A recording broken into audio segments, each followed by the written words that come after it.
फॉर्सिथ की, जो पेरिस से लंदन प्लेन उड़ा रहा था। प्लेन उड़ाते वक्त वो सोच रहा था कि लंदन लैंड करने के बाद वो अपने परिवार से मिलेगा, उनके साथ बैठकर नाश्ता करेगा। तभी वो अपने सामने काले बादल देखता है। काले बादल देखते ही वो समझ जाता है कि आज मौसम खराब है और तूफान आया हुआ है। उसे वापस पेरिस चले जाना चाहिए था, लेकिन परिवार से मिलने का मोह और लालच उसका फैसला बदल देता है। वो प्लेन पीछे नहीं मोड़ता है, जबकि वो जानता है कि उसके पास फ्यूल भी कम है। ना ही वो बादलों के ऊपर से जा सकता है, ना ही साइड से होकर गुजर सकता है। लेकिन परिवार से मिलने का लालच और सपना उसे आगे बढ़ने के लिए मजबूर कर देता है। वो बादलों के बीच में चला जाता है और वहां पहुंचने के बाद वो घने काले तूफानी बादलों में खुद को फंसा हुआ पाता है। वहां पहुंचते ही उसके इंस्ट्रूमेंट्स वर्क करना बंद कर देते हैं। उसका कंट्रोल रूम से कनेक्शन टूट जाता है। वो घबरा जाता है, परेशान हो जाता है। उसे कोई उम्मीद दिखती हुई नजर नहीं आती है। तभी उसे एक लाइट नजर आती है, एक प्लेन की लाइट नजर आती है। वो प्लेन होता है एक ब्लैक एरोप्लेन, जिसके अंदर एक पायलट बैठा हुआ होता है, जो उससे कहता है फॉलो मी। वो उस प्लेन के पीछे पीछे चल देता है। अब उसे डर लग रहा होता है कि फ्यूल खत्म हो रहा है और शायद सिर्फ 5 मिनट ही वो प्लेन को उड़ा पाएगा। लेकिन तभी उसे एक रनवे दिखाई देता है और वो आराम से अपने प्लेन को लैंड करा देता है। जैसे ही लैंड कराने के बाद वो बाहर निकलता है, वो फौरन कंट्रोल रूम जाता है और पूछता है कि कहां है वो पायलट, उस ब्लैक एरोप्लेन का पायलट जिसने मुझे इतनी बड़ी मुसीबत से निकाल दिया था, मेरी और पैसेंजर्स की सबकी जान बचा ली थी। मैं उसे थैंक यू कहना चाहता हूं। इस बात पर कंट्रोल रूम में खड़ी वो लड़की जोर जोर से हंसने लगती है और कहती है कि सर, आज तो कोई और प्लेन उड़ा ही नहीं। फिर वो कौन था जिसने फ्रेडरिक फॉर्साइथ की और सभी पैसेंजर्स की जान बचाई और उस प्लेन को काले बादलों से बाहर निकाला? तो दोस्तों, ये कहानी थी ब्लैक एरोप्लेन की। उसको लग रहा था कि वो प्लेन नहीं साइकिल चला रहा है, और ये सोचते हुए उसने सबकी और अपनी भी जान जोखिम में डाल ली थी। तो भाई, अगर कल को आप लोगों में से कोई पायलट बन जाए ना, तो ये याद रखना, जहाज है, हवा में हो, ऐसे सड़क पे नहीं चल रहे हो कि कहीं भी साइड में करके निकाल लेंगे। ठीक है, तो आइए दोस्तों देख लेते हैं चैप्टर से रिलेटेड एग्जाम के पॉइंट ऑफ व्यू से हमें क्या क्या याद रखना है और कैसे कैसे इसकी समरी, मेरे हाथ से लिखी गई समरी आपके लिए, वो देख लेते हैं। पहले कुछ वर्ड्स आपको पता ही होने चाहिए। एनकाउंटर, एनकाउंटर का मतलब ठा है, ये सिर्फ वही नहीं होता। एनकाउंटर का मतलब होता है किसी का सामना करना। ऐसे कोई चीज जो सामने आ जाती है ना, इनकाउंटर उसे कहते हैं। इसीलिए किसी को गोली मारने के लिए हमारे दिमाग में घुस गया है, वरना देखा जाए तो पुलिस और क्रिमिनल्स, इन दोनों का इनकाउंटर होता है, यानी आमना सामना होता है। गोली नहीं मारी जाती, वो तो बस ट्रेंड बन गया, मार दिया तो ठीक है। इनकाउंटर का मतलब ये हो गया। ठीक है, एब्सर्ड का मतलब बेतुका, इलॉजिकल, जिसका कोई सिर पैर नहीं होता। ठीक है, कंट्री साइड, देहाती प्रदेश, कोई रूरल एरिया, उसे कंट्री साइड कहते हैं। ट्विस्टेड का मतलब झटक, कोई चीज मुड़ा हुआ होना, झटक जाना, मुड़ जाना, उसे कहते हैं ट्विस्टेड। एंकल हो गई ना कि भाई मेरी क्या हो गई, एंकल क्या हो गई, मुड़ गई। ठीक है, चलो जी, इतना बताया, 4-5 वर्ड बस। हाँ, बहुत सिंपल सी लैंग्वेज मैंने आपके लिए लिखी है। ये चैप्टर है भी बहुत सिंपल। चलो आ देखते हैं। लॉन्ग आंसर, बहुत बेशकीमती लॉन्ग आंसर आपके लिए। ध्यान से पढ़ते हैं, बहुत सिंपल सी लैंग्वेज में। The narrator of the story, Frederick Forsyth, is a pilot who is flying from Paris to London. ठीक है, जो इसका नरेटर है वो खुद ही पायलट है, अपनी ही बेवकूफियां बता रहा है कि उसने क्या क्या हरकतें करी थी पायलट रहते हुए, ये उसने बताया। ठीक है, अगर ये मैं आपको बता सकता हूं, ये कहानी ना जब उसने लिखी होगी ना, ये सारी जो स्टोरी लिखी है, ये उसने जॉब करते हुए तो नहीं लिखी होगी। अगर लिख देता ना, इसको वहीं से इसको नौकरी से निकाल दिया था, इसको कहता भाई ये तू क्या चला रहा है, कैसे चलाता भाई, तू, तेरा कोई तरीका नहीं है। ठीक है, तो इसने बाद में लिखी होगी मोस्ट प्रोबेबली। चलो जी, तो क्या कर रहा था, वो क्या कर रहा था, जो फ्रेडरिक फॉर्साइथ, जो इसका पायलट है, जो नरेटर है, जो कि एक पायलट अपनी कहानी सुना रहा है, वो बताता है कि वो कहां से आ रहा था। वो पेरिस से लंदन उड़ान भरा हुआ था, ऐसे उड़ा रहा था और मन में था जल्दी से मैं कहां पहुंच जाऊं, लंदन पहुंच जाऊं। आगे पहुंचते हैं। Feeling happy and contented flying over a city that is sleeping, बहुत मजे में खुश होते हुए ऐसे ऐसे झूमते हुए चला रहा था, ढूं ढूं ऐसे करके चला रहा था। ठीक है, और उसको कहां से जाता, शहर के ऊपर से जाता, जो शहर सो रहा था, भाई रात का टाइम रहा होगा। आगे बढ़ते हैं। He dreams about the long holiday with his family and taking tasty breakfast after landing. वो सपने देख रहा था, सपने बुन रहा था, दिमाग में चल रहा होता है जब हम कुछ कर रहे होते हैं कि अब क्या करेंगे, हम आगे क्या करेंगे, एग्जाम के बाद क्या करेंगे, पढ़ाई के बाद अरे खेलने जाएंगे, शिमला जाएंगे, मसूरी जाएंगे, ऐसे चल रहा होता है। ऐसे ऐसे उसके चल रहा है। वो सोच रहा जल्दी से मैं बस लैंड कराना, ढूंढूं ऐसे लैंड कराऊंगा और फिर निकल के टुक टुक टुक और जाके फिर क्या करूंगा, फैमिली से मिलूंगा, मेरे बच्चे आए, मेरी पत्नी, मैं मम्मी, मेरे पापा, सब उनसे मिलूंगा, उनके साथ बैठूंगा और फिर आराम से लंदन में बैठ के ब्रेकफास्ट करूंगा, खाऊंगा, बर्गर शर्गर, मजे करूंगा। ठीक है, ये उसके दिमाग में चल रहा था। चलो भाई आते हैं। As soon as he crosses Paris, जैसे ही वो पेरिस को क्रॉस कर देता है, और यहां मैं आपको एक फिगर भी बता देता हूं, 150 किलोमीटर का यहां पे बताया गया कि 150 किलोमीटर जब वो पार कर देता है, फिर क्या होता है, he gets a look of the dark clouds, वो देखता है कि काले बादल है सामने। चलो फिर क्या होता है, signifying the upcoming storm, जिससे लग रहा था कि क्या है, तूफान आया हुआ है, मौसम खराब है, वेदर खराब है। For the sake of safety, he should turn back to Paris.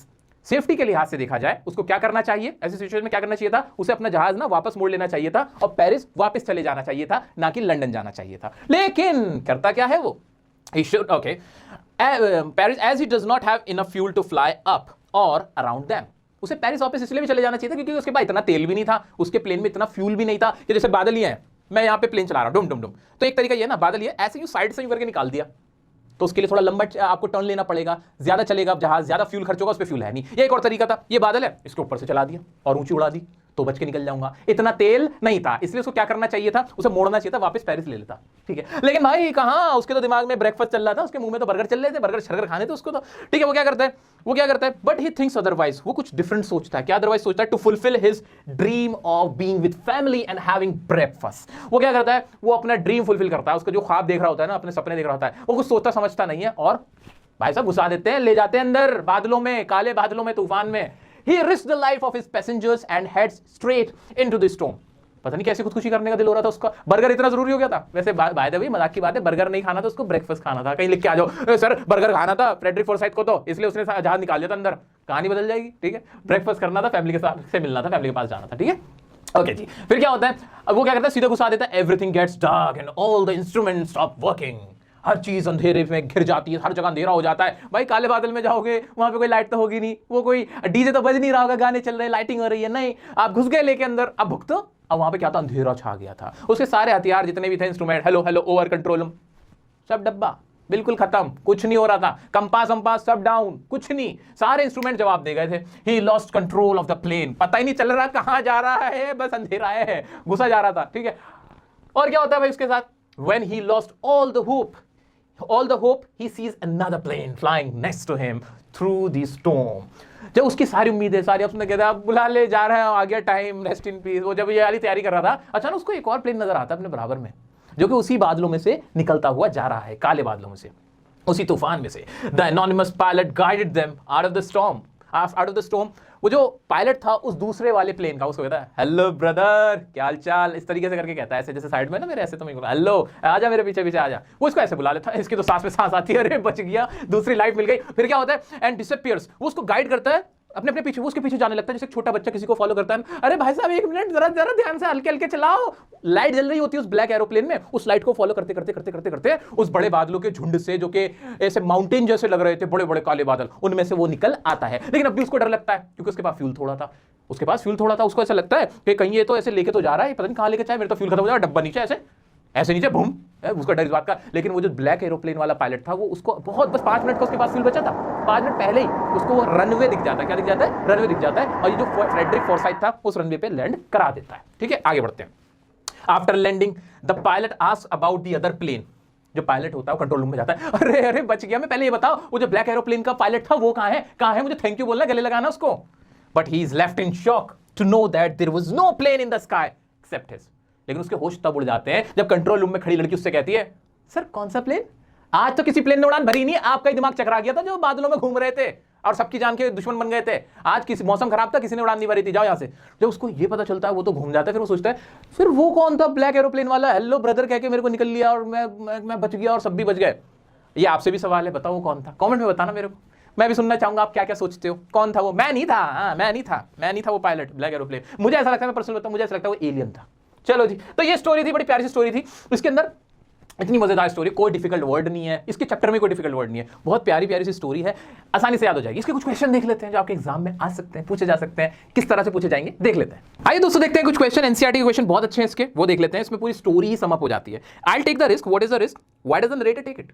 Risk क्या, ये पूछ रहे हो? अरे भाई तूफानी बादल के अंदर जहाज घुसाने का रिस्क था। अब पूरी स्टोरी कहीं ना कहीं आपको इसके अंदर बतानी पड़ेगी 5-6 लाइन के अंदर, कि भाई वो पेरिस से लंदन जा रहा था, जब वो 150 किलोमीटर क्रॉस कर जाते हैं उसके बाद उसे एक माउंटेन जैसे कुछ स्टोमी क्लाउड उसको नजर आते हैं, और जिसके लिए उसके पास फ्यूल भी नहीं होता कि वो उनके ऊपर से ले जाए या बराबर में से ले जाए, तो उसे वापस जाने के बाद उसके पास ऑप्शन होता है जो वो एक्सरसाइज नहीं करता, वो सीधे स्ट्रेट ले लेता है। क्यों ले लेता है? क्योंकि उसको लालच होता है। लालच किस चीज का होता है? क्योंकि उसको ड्रीम कर रहा होता है कि वो अपनी फैमिली से मिलेगा लैंडिंग करने के बाद और ब्रेकफास्ट करेगा अपनी फैमिली के साथ। ये सारी बात थी, ये आंसर हो जाएगा। नेक्स्ट है, describe the narrator's experience as he flew the aeroplane into the storm. कि जब वो स्टॉर्म में घुस जाता है, जब वो तूफान के अंदर घुस जाता है, तो नरेटर का क्या एक्सपीरियंस है, क्या एक्सपीरियंस होगा आप मुझे बताना, 1 वर्ड में बताना क्या एक्सपीरियंस रहा होगा। यार वही बता देना कि भाई उसके इंस्ट्रूमेंट्स वर्क नहीं कर रहे थे, कंपास वर्क नहीं कर रहा था, कंट्रोल रूम से उसका कनेक्शन नहीं हो पा रहा था, उसे हर तरफ चारों तरफ अंधेरा ही अंधेरा दिख रहा था, ये तो था। और क्या था, और क्या क्या वहां पे डीजे बज रहा था, वहां पे क्या पार्टी चल रही थी, उसे जूस वूस मिल गए थे एकदम से, एलियन और भाई साहब क्या हाल चाल है भाई। वहां पे तो कौन होते हैं वो क्या कहते हैं, जो प्राण भक्षी होते हैं, जो प्राण लेके जाते हैं हमारे, वो कौन होते हैं भाई, कौन होते हैं प्राण ले लेते हैं हमारे, पता ही नहीं तुम्हें, जिनके साथ वो होती है, क्या कहते हैं, गाय होती है, क्या होते हैं वो,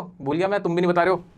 यमराज, वह तुम्हें भी मिलेगा यमराज, ऐसी बात नहीं, तुम्हें याद नहीं है, बिल्कुल पूछ रहा हूँ जब से भाई। यमराज सबको तो मार के लेके जाते हैं ना यमराज, तो उन्हें तो यमराज मिल रहे थे वहां पे, और क्या हो रहा था। चलो नेक्स्ट देखते हैं। What made the woman in the control center look at the narrator strangely? वो जो कंट्रोल रूम में लड़की थी वो उसे हैरानी से क्यों देख रही थी और क्यों हंस रही थी उस पे?